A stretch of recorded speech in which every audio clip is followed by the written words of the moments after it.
안녕하세요. 첫 소식은 증산도 진리성전, 도전의 천지공사와 관련된 인물들을 살펴보는 이달의 성도 소개 시간이죠. 네, 지난 호엔 태모 고수부님 성탄절을 맞아 태모님의 수석성도, 고민한 성도님에 대해 알아봤는데요. 이번 호에선 가을우주 개벽대장 박공우 성도님에 대한 내용이 실렸습니다. 박공우 성도님은 어떤 분이셨나요? 성도님은 1876년 전북 전주시 교동에서 태어나 65세 되던 해인 1940년 순도하셨는데요. 180cm가 넘는 당당한 풍채에 배포도 컸던 반면 성품은 집에서 직접 꽃밭을 가꿀 정도로 소탈했다고 합니다. 장날 장이 잘 설 수 있도록 도와주는 장치기꾼이었던 성도님은 기골이 장대에선지 씨름 장사로 이름을 날리기도 했는데요. 이후 예수교 전도사를 거쳐 결혼도 하지 않은 채 동학을 신봉하던 중 친구인 차경석 성도님의 인도로 상제님을 뵙게 됩니다. 차경석 성도님은 당시 28살, 박공우 성도님은 32살 때였습니다. 당시 박공우 성도님은 집이 없던 탓에 고부 소란 최씨 제실에 거주하고 계셨는데요. 상제님께서 찾아가신 날이 49일 기도 마지막 날이었습니다. 여기서 주목할 점은 상제님께서 직접 박공우 성도님을 찾아가 만나셨다는 점입니다. 그렇다면 상제님께서 49일 기도 중인 박공우 성도님을 직접 포교하신 건데요.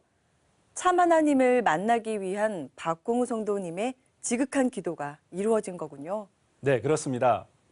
박공우 성도님은 동학을 신봉할 때도 대신사 응감이라는 동학의 식고를 하지 않고 항상 하느님 배어지이다라는 기도를 하면서 참 하나님을 간절하게 찾았는데요.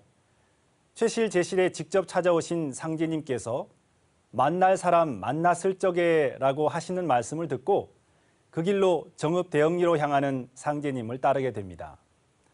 동학가사 만나기만 만나보면 너희 집안 운수로다라는 구절이 떠오르면서 상제님 말씀의 뜻을 알아차린 건데요.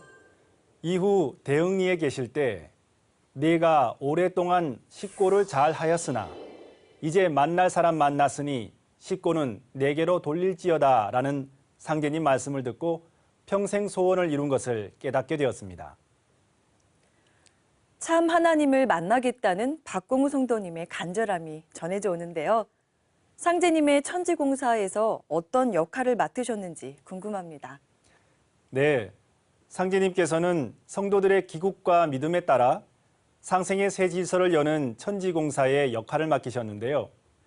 정민년 6월 초 박공우 성도님을 만나신 상제님께서는 그 다음해 6월 다가올 대개벽기 지구촌 인종시를 추리는 심판대장 사명을 내려주셨습니다.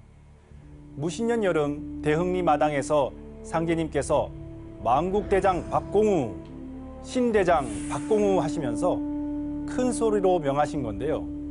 24장과 28장을 거느리는 개벽대장이 바로 박공우 성도다라는 종도사님 말씀처럼 천지에 있는 모든 신명들에게 박공우 성도님이 개벽대장이라는 걸 선포하신 것이죠.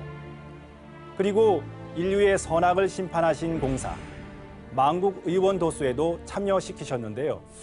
만국의원을 설립할 때 박공우 성도에게 만국의원 야패를 원평 길거리에 붙이라고 하셨습니다. 그 이유 또한 박공우 성도님이 가을 개벽기, 인류의 생사를 심판하는 개벽대장이기 때문이죠. 상제님께서는 나는 병난이 크니라 라고 하셨는데요. 앞으로 있을 병난에서 박공우 성도님의 사명이 있는 건가요? 네, 맞습니다. 우주의 가을이 되면 자연의 섭리로 궤병이 들어와 인간 생명을 위협하는데요. 오직 궤병은 그대로 남겨두고 너희들에게 의통을 전하리라 하신 상제님 말씀에서 궤병으로부터 인류를 구원할 법방이 의통에 있다는 것을 알 수 있습니다. 병든 것을 고쳐 살린다는 뜻의 의통을 상제님께서는 어천하시기 전날 박공우 성도님에게 전수해 주셨는데요. 무진년 동짓날에 기도하여 묻는 자가 있으리니 의통 임패 한 벌을 전하라 라고 하시면서 증산 상제님의 대행자, 대두목에게 전수하도록 명하셨습니다. 여기서 주목해야 할 것은 궤병을 극복하고 후천 성경 세계로 넘어가기 위해선 진리의 종통맥을 바르게 찾아야 한다는 건데요. 상제님 9년 천지공사의 근본 정신이 의통이다라고 하신 종도사님 말씀을 깊이 새겨 올바른 도통맥을 찾아야 하겠습니다. 지금까지 순수하고 의로운 구도자 박공우 성도의 거룩한 사명과 삶을 만나봤습니다.